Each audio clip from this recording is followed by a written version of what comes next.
রবীন্দ্রনাথ ঠাকুরের কাচারি বাড়িতে দর্শনার্থীর সঙ্গে নিরাপত্তা কর্মীদের বাকবিতণ্ডার জেরে কাচারি বাড়িতে হামলা ও ভাঙচুরের ঘটনা ঘটেছে।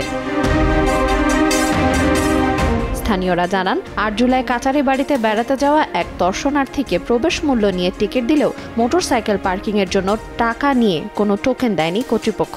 এই নিয়েই কথা কাটাকাটির এক পর্যায়ে হাতাহাতির ঘটনা ঘটে।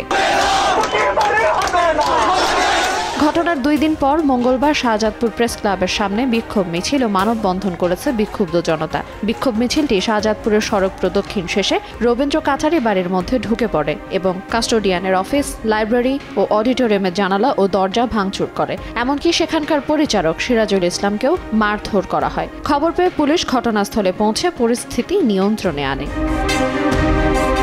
সিরাজগঞ্জের শাহজাদপুরের রবীন্দ্র কাচারি বাড়িতে হামলা ও ভাঙচুরের সঙ্গে কারা জড়িত এই বিষয়ে তদন্ত চলছে বলে জানান সহকারী কমিশনার মোহাম্মদ মুশফিকুর রহমান। সময় সংবাদ, সিরাজগঞ্জ।